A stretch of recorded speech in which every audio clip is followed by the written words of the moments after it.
आइए आज हम लोग जानते हैं कि हल षष्ठी व्रत, जिसे कि ललही छठ भी कहते हैं, तो हल षष्ठी व्रत हमें कब रखना है एवं हल षष्ठी व्रत की पूजा हमें कैसे करनी है।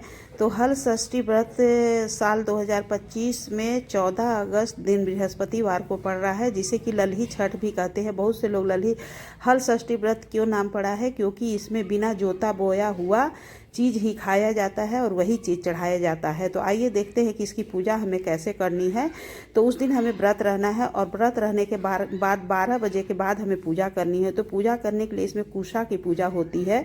तो कुशा की आकृति हमें इस तरह से मिट्टी में गाड़ करके बनाना है और वहीं पे हमें पोखरा बनाना है, क्योंकि ये पूजा जो है वो तालाब के किनारे में होता है।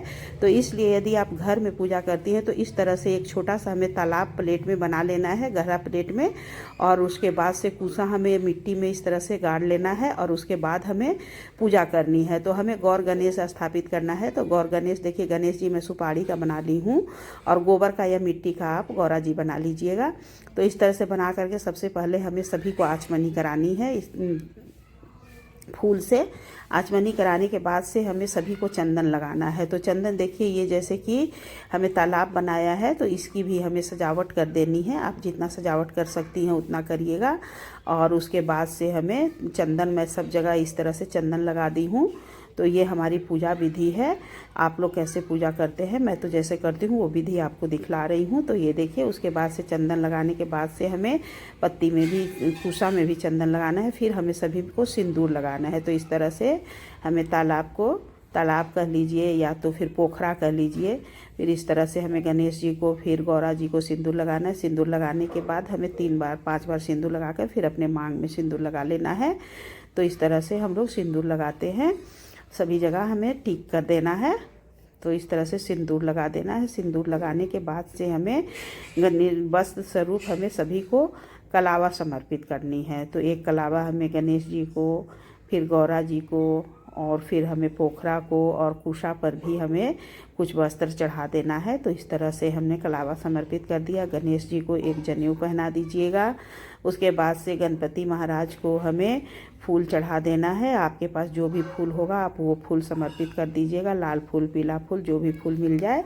और फूल समर्पित करने के बाद से हमें गणेश जी को पान, सुपारी, लौंग, इलायची डाल करके पत्ती में इस तरह से या तो फिर बीड़ा बना करके आप उन्हें समर्पित करिएगा। और इस दिन हमें देखिए महुआ और तिन्नी का चावल और दही, और इसमें गाय के दूध, दही का कुछ का उपयोग नहीं होता है। और ये महुआ की पत्ती, इसमें भैंस के दूध का उपयोग होता है। तो हमें इस दिन 6 जगह प्रसाद चढ़ाना होता है। तो प्रसाद में भी ये महुआ और तिन्नी का चावल और दही का ही प्रसाद चढ़ता है। तो इस तरह से हमें पहले एक दीपक प्रज्वलित करके रख देना है, फिर एक धूप बत्ती भी जला देना है। और फिर हमें देखिए प्रसाद किस तरह से चढ़ाना है। तो जो महुआ का पत्ती है उसके ऊपर हमें सबसे पहले थोड़ा सा चावल रखना है, कुछ दक्षिणा भी हमें चढ़ा देना है। फिर दक्षिणा उठा करके बाद में हमें किसी ब्राह्मण को दान कर देना है। तो इस तरह से देखिए महुआ की पत्ती पर पहले हमें थोड़ा सा चावल रखना है और चावल के ऊपर हमें दही रखना है।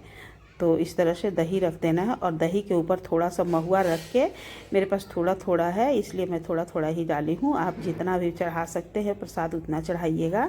तो इस तरह से देखिए अकेले नहीं चढ़ाया जाता है, इसलिए 6 पत्ती और 6 दिया, मैं दिया को धुल करके रख ली हूँ और उसी में चढ़ाई हूँ। आप चाहे तो छोटा छोटा चुक्कड़ भी आता है, आप उसे ले सकती हैं, उसमें भी आप डाल करके इस तरह से प्रसाद, हमें थोड़ा सा पत्ती पे सिंदूर लगा देना चाहिए। उसके बाद से हमें इस तरह से 6 जगह प्रसाद समर्पित करना है। तो हमें अकेले नहीं प्रसाद चढ़ाना होता, इसलिए जोड़ा प्रसाद चढ़ता है। तो एक दीपक में और एक पत्ती में करके इस तरह से 6 जगह हमें तिन्नी का चावल, दही और महुआ, यही प्रसाद हमें 6 जगह चढ़ा देना है। इस तरह से बहुत से लोग, सबके यहाँ की अपनी अपनी अलग अलग विधि होती है। तो हमारे यहाँ जो विधि होती है मैं आपको वही विधि दिखा रही हूँ। तो ये देखिए इस तरह से मैं 6 जगह प्रसाद चढ़ा दी। प्रसाद चढ़ाने के बाद हमें थोड़ा सा आचमनी कर देना है, सभी को जल समर्पित कर देना है। और फिर उसके बाद आप फल में भी केला, सेब, खीरा, अमरूद, जो भी फल है आप वो फल चढ़ा सकती हैं। तो इस तरह से हमें फल भी समर्पित करना है। तो आप निकाल करके प्लेट में से भी रख सकती हैं या तो फिर ऐसे भी रख सकती हैं। तो इस तरह से हमें फल समर्पित कर देना है।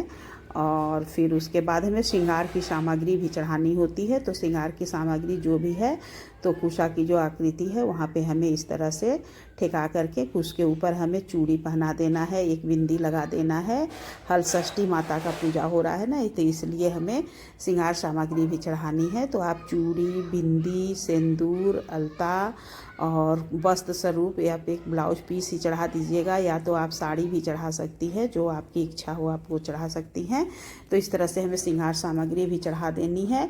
और सभी चीज़ चढ़ाने के बाद से हमें हाथ में अक्षत और फूल, अक्षत भी हमें इस तिन्नी के चावल का ही अक्षत लेना है। उस दिन हमें दूसरा कोई चीज़ यूज नहीं करना है।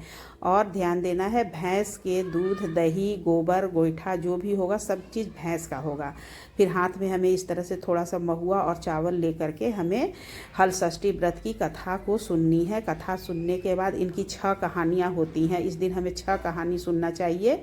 तो इस तरह से हमें हाथ में लेकर के 6 कहानी सुन करके और हमें वहीं पे समर्पित कर देना है। उसके बाद से हमें लास्ट में आरती कर देनी है। आरती करने के बाद हमें थोड़ा सा हवन करना है, और हवन हमें भैंस के उपले पर ही हवन करना है। और हवन भी हमें महुआ और गुड़ से, घी से करना है। इसके अलावा इसमें चीनी, गुड़ कोई चीज़ का भी उपयोग नहीं होगा। फिर लास्ट में देखिए हमें सुहाग कैसे लेना है। तो गौरा जी के ऊपर से सिंदूर हमें 3 बार अपने मांग में लगा लेना है। फिर जो सुहाग सामग्री है उसमें से भी हमें 1-2 चूड़ी अपने अपने हाथ में पहन लेनी है। तो इस तरह से हमें हल षष्ठी व्रत की पूजा करनी चाहिए। आप लोग पूजा कैसे करते हैं हमें कमेंट करके ज़रूर से बताइएगा। और मेरा वीडियो अगर ज़रा सा भी अच्छा लगा होगा तो मेरे वीडियो को लाइक एवं कमेंट कर दीजिएगा। और सभी को हल षष्ठी व्रत की ढेर सारी शुभकामनाएं।